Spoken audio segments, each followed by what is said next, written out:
Good evening, Facebook, YouTube, and Twitter. This is Rich again, back for your fourth and final video blog of the night for Wednesday, January 6, 2016, around 8:03 in the evening in Billerica, Massachusetts. It's dark out now, the sun went down, it's about 32 degrees, freezing out. Going to be in the 20s tonight. Tomorrow going to be in the mid-40s. A spring-like day, the birds chirping stuff, warm melting of the snow. Friday's going to be cloudy, and the weekend could be a washout. But that's better than snow, 50 degrees and higher. But next week, colder than average and chance for snow. Keep you posted on that. Some news to report. Happy National Bean Day, so eat your beans, green beans, black beans, all kinds of beans, jelly beans and stuff. And also some hockey talk, hockey news, hockey talk, as Glenn Alloway used to say for Sports Radio WEEI for the big show with the big O. The Washington Capitals signed Mike Richards to a one-year contract, and the Los Angeles Kings acquired Vincent LeCavalier and Luke Schmutz from the Philadelphia Flyers, and the Columbus Blue Jackets traded Ryan Johansson to the Nashville Predators for Seth Jones. And that's about it on the news.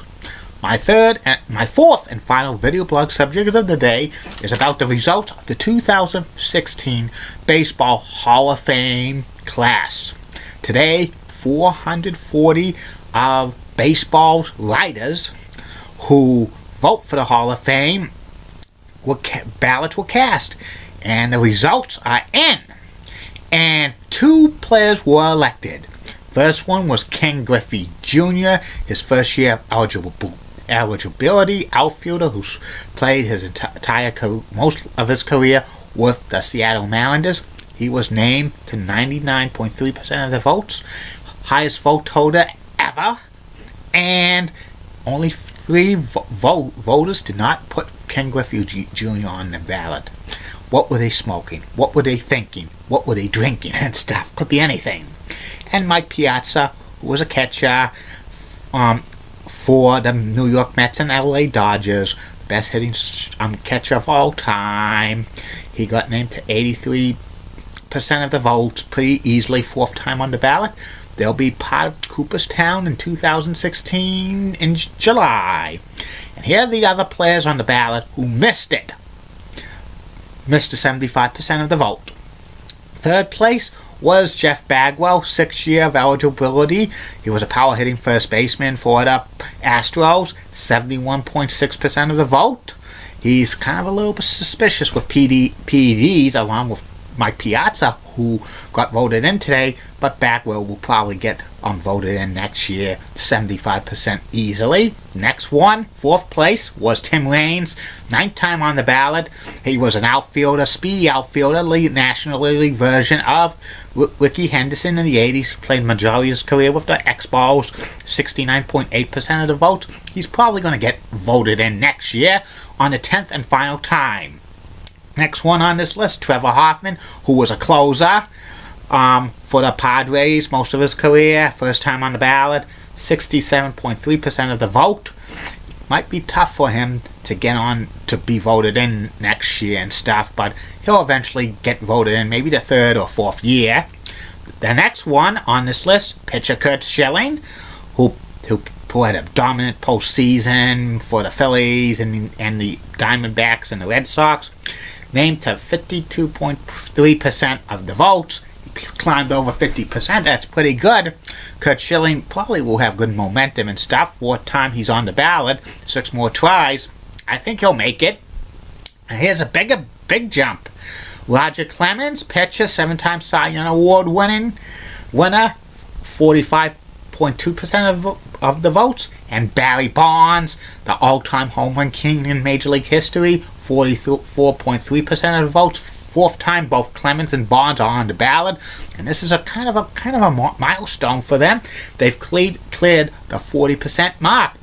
They're in the mid-40s and stuff, because the first 3 years they were on the ballot, they hovered around the the mid to high 30s. This is a great development and stuff. They have 6 more chances to get in. And I think Clemens and Barnes will get in. I'm predicting 2021, the 9th year on the ballot, because looking at that class, there's no slam dunk first year candidates as of yet. The next one is designated hitter Edgar Martinez, 7th time on the ballot, who played his career with the Seattle Mariners, 43.4% of the vote. Time is running out for him. I don't think he's going to make it.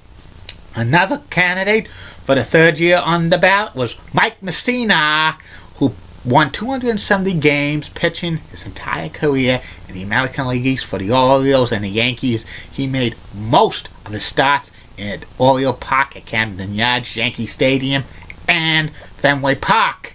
And I think his candidacy's looking pretty good and stuff. He'll probably get voted into the Hall of Fame his last year of eligibility. That's what I'm predicting and stuff in 2022, because that class is going to be eligible for the first time. It's more likely David Ortiz and Ichiro, and Ichiro's probably going to get voted into the first year ballot and stuff. So Mussina's looking pretty good. Mussina, as one former co-worker said.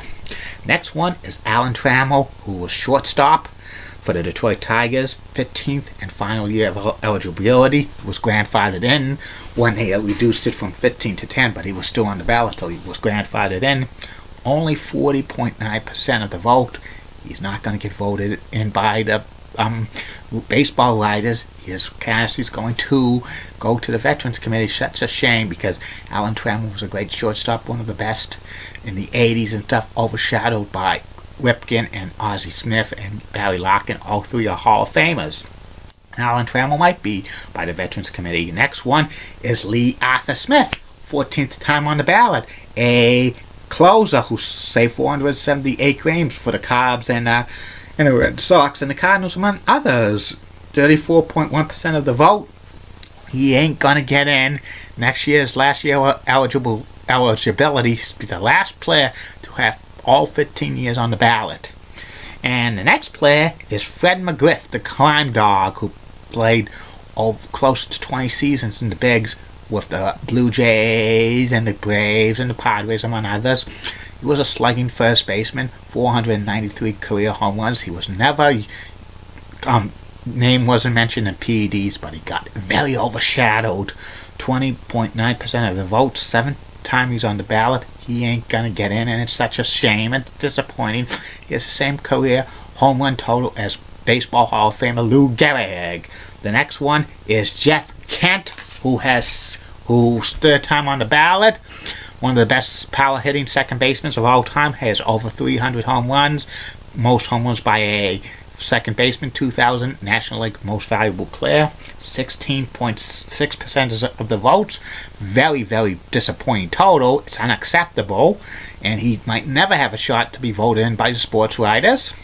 The next one is Larry Walker, who was an outfielder who had spent the majority of his career with the Colorado Rockies. He won a few home runs titles and batting titles. 1997 National League Most Valuable Player, but what hurts him the most was a 371 career hitter at Coors Field, but he batted the rest of his career at other ballparks 100 points lower. That's hurting him a lot.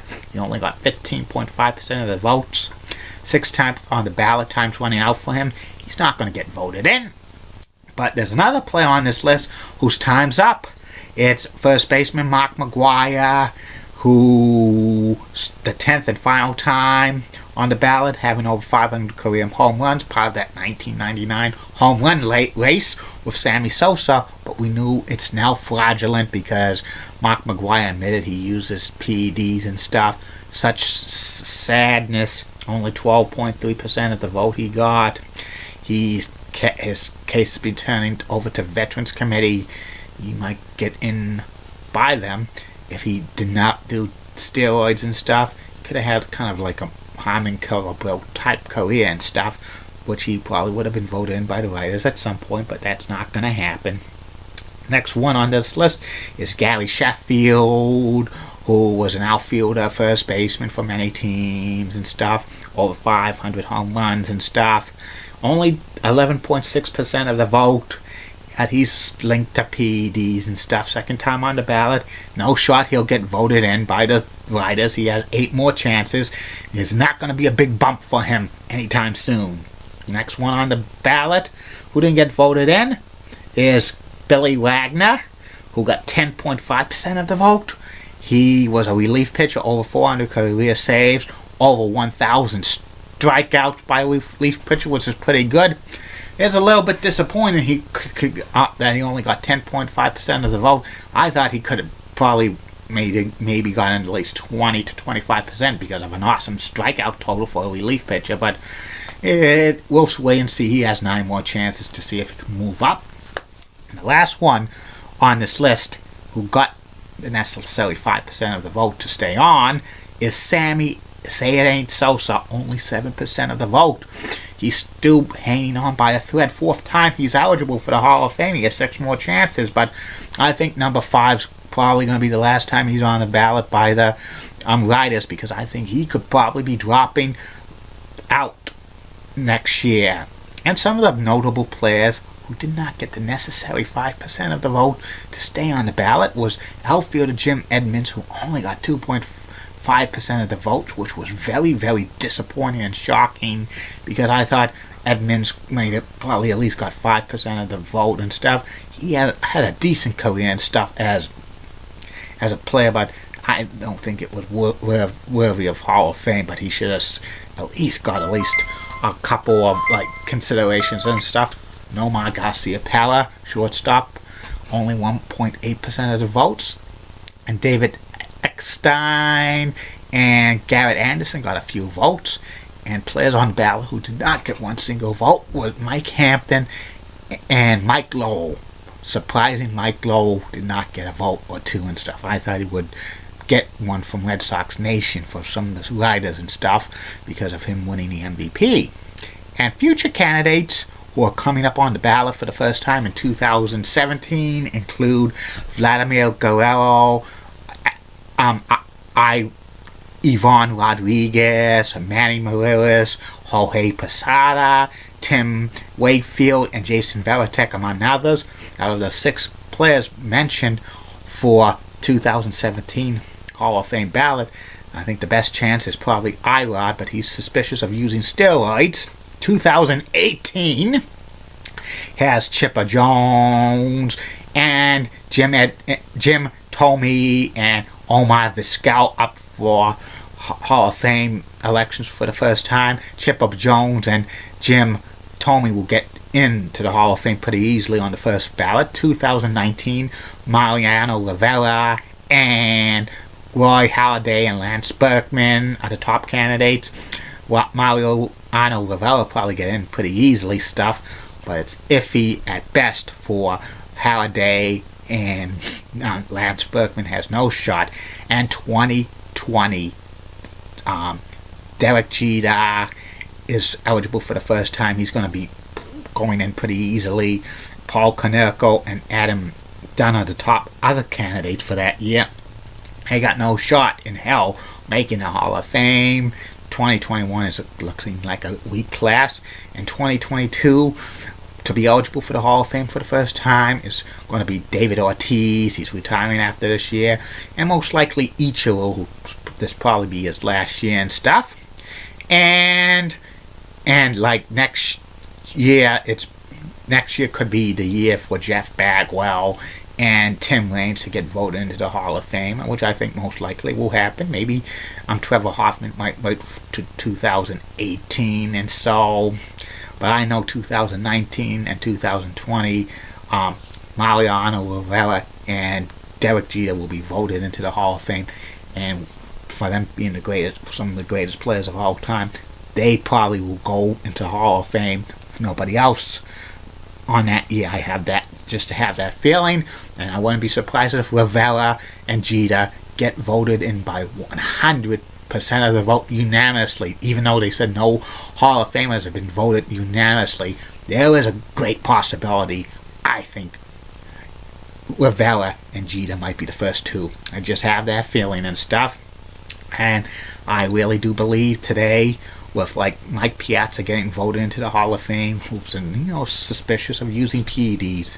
This is going to probably open up Clemens and Barnes getting voted into the writers by the writers and stuff. I'm saying 2021 and stuff.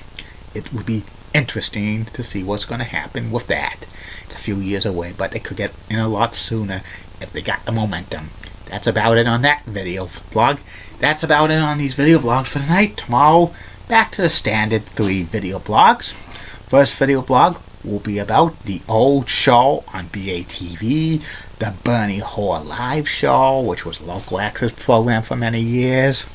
Second video blog of the day will be about the former game show Third Degree, hosted by Bert Convey. And the third and final video blog of the night will be about the person I profile, about the late great game show announcer Jay Stewart. Lots of great stuff coming up on the days, weeks, months ahead. This weekend I'm going to be doing a video blog about open house party, probably Saturday and Sunday. Keep calm, everybody. I'm a Julie Bunny guy. Molly Rosenblatt of WCCO of Minneapolis. St. Paul Roxanne has nice legs. Elizabeth Hart is so stunning. She's got nice legs as well. Barbara Gribbs has a sweet southern accent. And Amy Swansea rocks. And in the words Bob Redding, go find something to do. And in the words of Paul Peak, that's all, folks. Bye now.